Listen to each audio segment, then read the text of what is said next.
Bonjour, dans cette vidéo nous allons télécharger depuis le site d'Oracle le programme d'installation de Java. Donc je tape Oracle Java.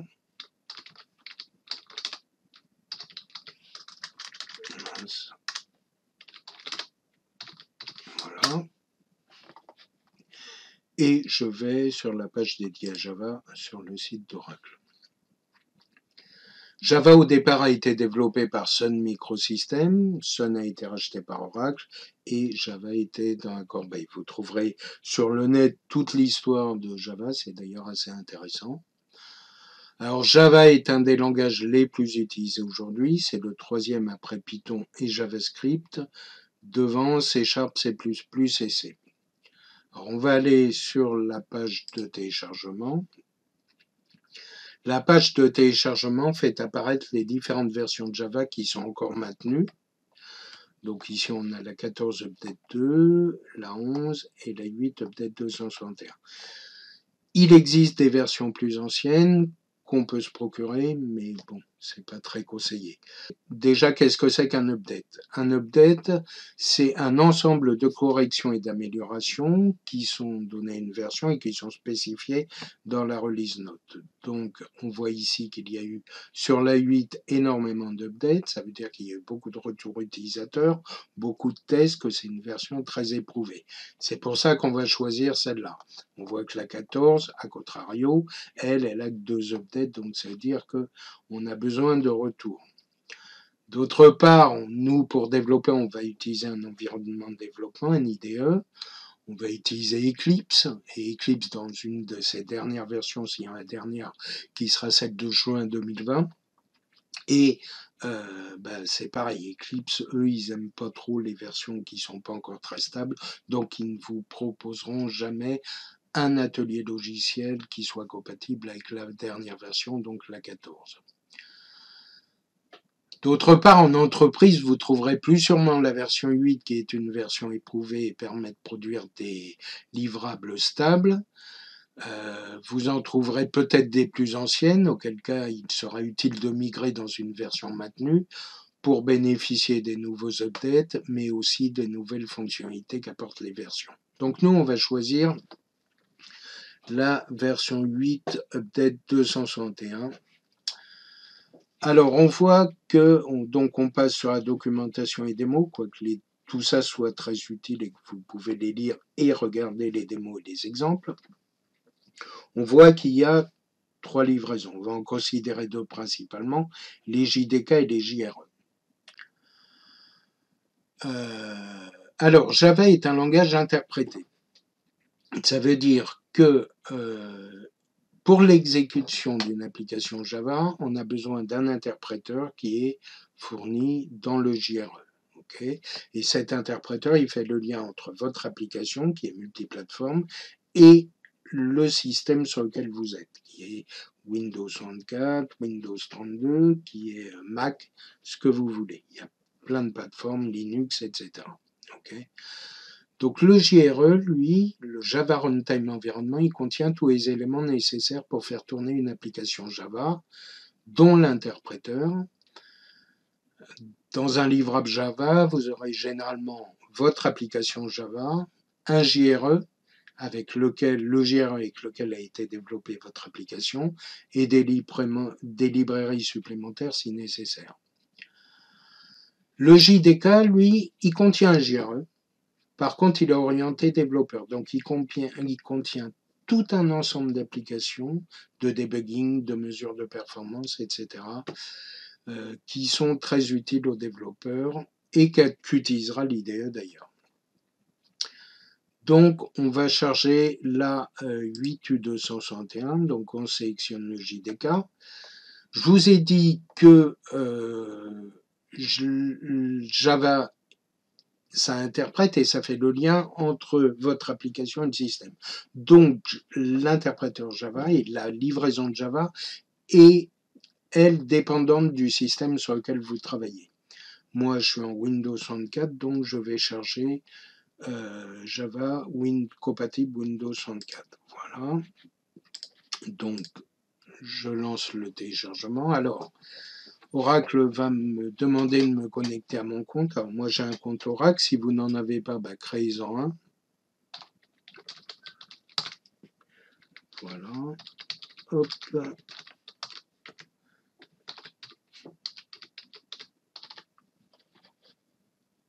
Je me connecte. Je valide. Et voilà, le téléchargement a démarré et on se retrouve à la fin. Donc nous avons téléchargé le JDK 8 Update 261. Nous allons sous téléchargement et nous allons maintenant l'installer. Donc on clique dessus.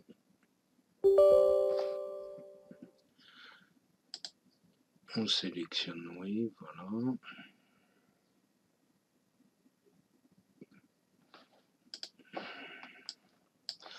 Ici, next. On sélectionne, on veut le source code, les développements tout le temps mis, et on veut un public GRE, voilà. On installe tout.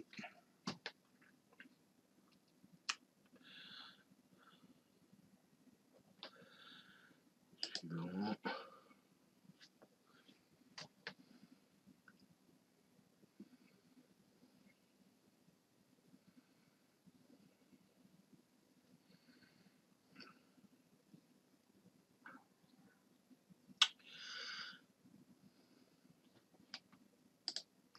Voilà.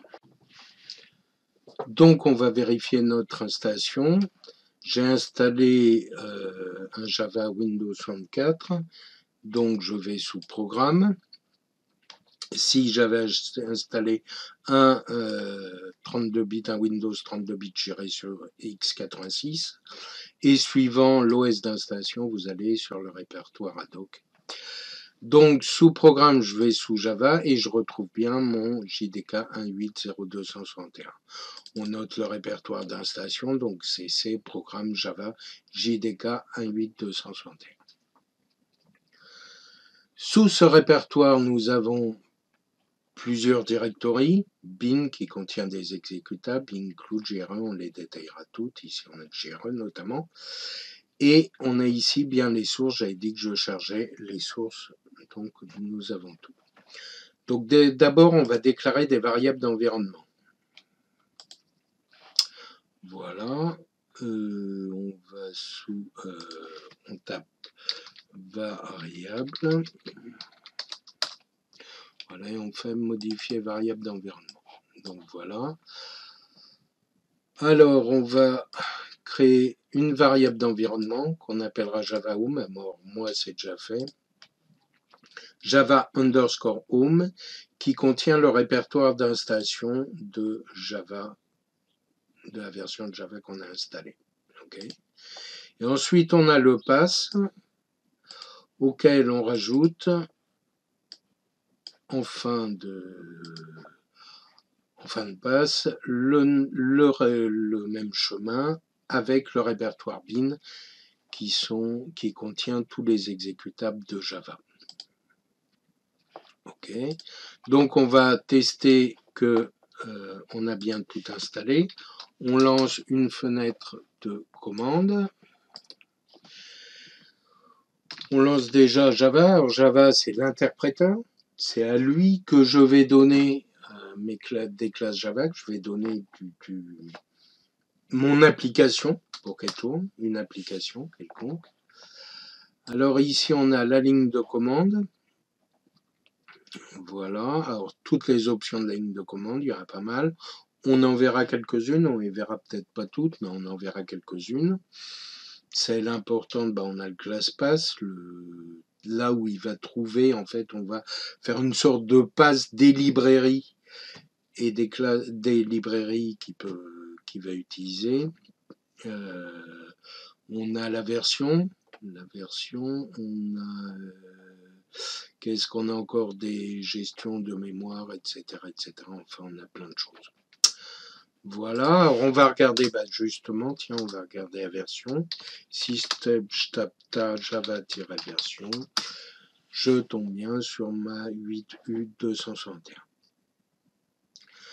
Bien, alors nous allons retourner dans notre installation, donc programme Java JDK 261, et on va décrire un peu ce que contient chaque répertoire. Donc ici, nous avons vu, je répète, que l'installation est faite selon un OS donné. Donc ici, on va avoir des exécutables sous bin, c'est des commandes qui ne sont compatibles que Windows 64 puisque j'ai fait une installation Windows 64. Okay. Alors, qu'est-ce qu'on a comme commande intéressante? Jar, qui peut nous permettre de faire des librairies, on le verra après. Java, l'interpréteur, JavaC, le copiateur, on parlera de tout ça.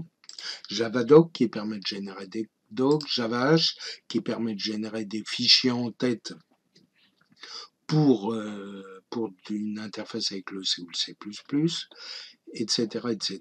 JDB, Java Debugger, voilà. Le répertoire include, lui, il contient des fichiers en tête, C ou C++ quand on interface notre Java avec une application C ou C++. Donc en l'occurrence avec des sources, puisqu'on parle ici d'include pour ceux qui connaissent. Les includes, c'est des fichiers en tête qu'on charge au début d'un source C ou C++ et qui donnent des tas de descriptions, de structures, de classes, etc. Donc là, ça permet de savoir comment Java représente des choses et comment C ou C++ représente ces mêmes choses. Par exemple, ici, un int. Un int, ça va être un jint, un long, ça va être un jlong, etc. Donc, on ferme. Alors ça, c'était vraiment pour, pour info, parce qu'on ne le verra pas, là, ça irait trop loin. Le GRE, Java Runtime Environment, qui lui aussi a un répertoire bin pour le coup, avec des tas DLL qui seront chargés au moment où on tourne, où l'interpréteur tourne. On a quand même ici on doit avoir notre java.exe qui est ici, voici l'interpréteur. Okay. Donc sous l'égal, nous avons des licences. Sous lim, nous avons des librairies. Alors, ce sont des librairies Java, des librairies Java de bas niveau, qui font que on n'a pas tout à refaire. Par exemple, ça veut dire comment on va écrire sur la console, on n'aura pas besoin sur la sortie standard, on n'aura pas besoin de le développer. Ça, c'est quelque chose qui nous est fourni dans des librairies. Et les voilà, ils sont là, c'est des points jar, des librairies Java. Par exemple, rt.jar qui est la librairie du runtime et qui contient plein de classes, ça on verra plus tard. Ok, voilà. Je remonte. Légal, donc là aussi, c'est des licences du JDK. Lib, c'est des librairies cette fois-ci qui doivent être linkées avec une application C ou C++ pour faire tourner par exemple la Java Virtual Machine, etc.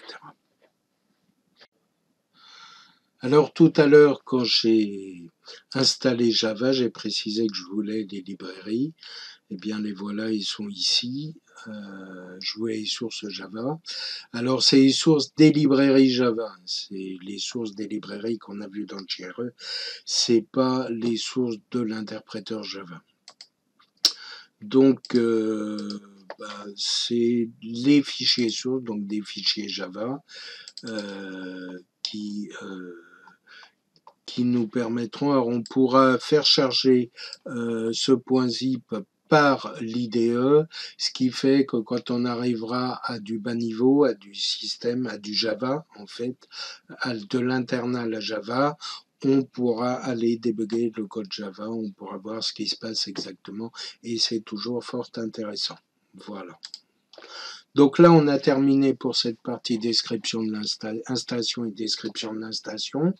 Et ensuite, on va introduire un peu la vidéo suivante. On va introduire un peu ce que c'est qu'un langage objet, ce que c'est que des classes et comment Java fonctionne avec tout ça. Voilà.